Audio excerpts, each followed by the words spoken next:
Welcome to day 6 in Andaman. আজ যাব শহীদ দ্বীপে। শহীদ দ্বীপকেই আমরা আগে নীল আইল্যান্ড বলে চিনতাম। ফিনিক্স বে জেটটি থেকে আমাদের ফেরি ছিল সকাল 6:30টায়। পৌঁছালাম শহীদ দ্বীপ তখন বাজে 8:30। গাড়ি করে পৌঁছালাম সিম্ফনি সামার স্যান্ডস রিসর্টে। যেদিন পৌঁছেছিলাম মারাত্মক গরম ছিল, যেমন গরম লাগছে তেমন ঘাম দিচ্ছে। চলো চট করে এবার তোমাদের একটা রুম ট্যুর দিয়ে দিই। এইটা হলো আমাদের রুম, বিশাল সাইজ রুমের। আমি কিন্তু খুব ভীতু, তাই আমার মাথায় খালি একটা জিনিসই ঘুরছিল, এই দোলনা দেখে। যদি মাঝ রাতে দোলনাটা নিজে নিজে দুলতে শুরু করে আমি তখন কি করব। এবার চলো বাথরুমটা দেখাই। বাথরুমটাও বেশ বড়, কিন্তু কিরম একটা জানো, মানে ভীষণ অদ্ভুত ভাবে সাজানো। বাথরুমের যা সাইজ অনেক সুন্দরভাবে প্ল্যান করা যেত, কিন্তু ঠিক আছে, বাথরুম পরিষ্কার পরিচ্ছন্ন হলেই চলবে, আর সেটা তো ছিলই। সকাল থেকে তেমন কিছু খাওয়া হয়নি আমাদের, তাই আগে চলে গেলাম খেতে। আমাদের রিসর্ট থেকে একটু এগিয়ে গেলেই আছে একটা ছোট রেস্টুরেন্ট, নাম লালা বাবু দ্য রেস্টো ক্যাফে। ওখানে যেতেই আগে আমাদের চোখে পড়লো সকালের ধরা টাটকা চিংড়ি। এইখানে সবাই খুবই ভালো, ব্যবহারও ভীষণ সুন্দর। অর্ডার করলাম ফিশ 65, টুনা দিয়ে বানানো হয়েছিল। খেতে মোটামুটি, মাছের থেকে বেশি ব্যাটারের পরিমাণ লেগেছে আমার। চিলি ফিশটা দারুণ ছিল। এটাও টুনা, কিন্তু বেশি ব্যাটারের সমস্যাটা এখানে হয়নি। মাছের জায়গায় এসে মাংস খাওয়াটা একটু অদ্ভুতই বটে, কিন্তু আমার মেছো ভাই হঠাৎ বলল ওর নাকি চিকেন খেতে ইচ্ছা করছে, তাই অর্ডার করা হলো হানি চিকেন। ঝাল ঝাল মিষ্টি মিষ্টি সব মিলিয়ে খারাপ লাগলো না খেতে। এবার একটু বিশ্রাম নিয়ে বেরিয়ে পড়লাম আমরা ঘুরু ঘুরু করতে। চললাম শহীদ দ্বীপের ন্যাচারাল ব্রিজ দেখতে।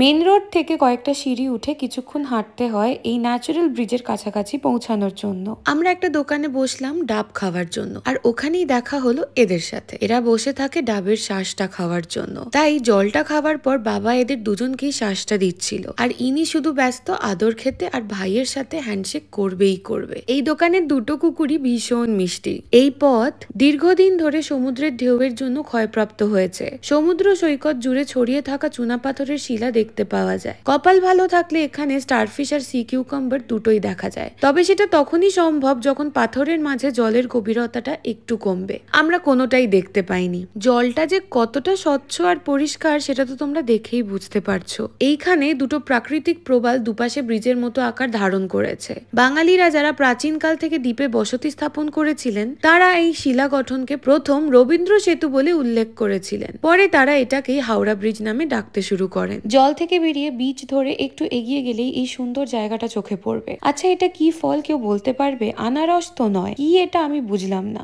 এই জায়গাটা থেকে সূর্যাস্ত ভীষণ সুন্দরভাবে দেখা যায়। আর দেখো শামুকগুলো কিরম হেঁটে বেড়াচ্ছে। আমি জীবনে শামুককে এইভাবে হেঁটে বেড়াতে দেখিনি। সমুদ্রের ধারে অনেক শামুক দেখেছি পড়ে থাকতে, কিন্তু এইভাবে হেঁটে বেড়ানো দেখে আমি অবাক। বেশ অনেকক্ষণ ঠান্ডা হাওয়া খেলাম, আর তারপর আস্তে আস্তে সূর্য ডুবতে থাকলো। আকাশটা যে কি সুন্দর লাগছিল বলে বোঝাতে পারবো না। ফিরতেই ইচ্ছা করছিল না হোটেলে। যাক, ফিরে ঠিরে ফ্রেশ হয়ে চললাম রাতের খাওয়া দাওয়া সারতে। টাটকা মাছের লোভ সম্বরণ না করতে পেরে গেলাম সেই লালাবাবুতে।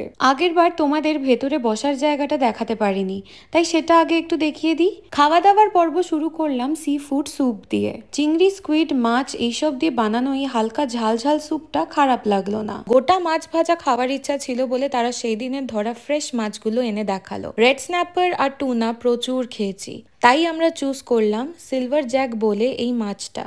লোকাল নাম কোকারি মাছ। 1.5 কেজির মাছ, দাম 2000 টাকা, সাথে কমপ্লিমেন্টারি জিরা রাইসও ছিল। আমরা নিলাম এটার তাওয়া ফ্রাই। এদের তাওয়া ফ্রাই এর মশলাটা অনেকটা জিরে বাটার ঝোলের মতো খেতে, কিন্তু একটু শুকনো ভার্সন। মাছটার নিজস্ব একটা মিষ্টি ভাব আছে আর ছিল ভীষণ ফ্রেশ। খেতে খুব ভালো লাগলেও ওয়ালেটে হয়ে যাওয়া গর্তটার জন্য একটু কষ্ট হয়েছে তো বটেই। এরপর অর্ডার করেছিলাম ক্র্যাব কোকোনাট কারি। নারকোল দুধ দিয়ে বানানো, অনেকটা মালাই কারির মতো খেতে। যেমন সুন্দর স্বাদ তেমন টাটকা কাঁকড়াটা। সাথে ভাত নিলেও হতো, কিন্তু আমরা এক ধাপ এগিয়ে নিয়েছিলাম প্রন বিরিয়ানি। এটাই বেশ অনেক কটা মাঝারি সাইজের চিংড়ি ছিল, তবে চালগুলো একটু ভেঙে গেছিল আর টেস্টটাও ঠিকঠাক। অনেকটা হায়দ্রাবাদি স্টাইলে বানানো, তবে চিংড়ির ফ্লেভারটা আরো একটু পাওয়া গেলে ভালো হতো। যাই হোক, ব্যাপারটা মন্দ ছিল না। খাওয়া দাওয়া সেরে বেরিয়ে পাশের দোকানে চোখে পড়লো অরুণ আইসক্রিম। কিনলাম একটা strawberry cheese cake ice cream. Cheese কেকের তেমন স্বাদ নেই এই আইসক্রিমে, খেতে মোটামুটি আর কি। আইসক্রিম খেতে খেতে আমাদের রিসর্টে একটু হাঁটাহাঁটি করলাম। রাতে জায়গাটা বড্ড সুন্দর লাগে। এইভাবেই কাটলো আমাদের আজকের দিনটা।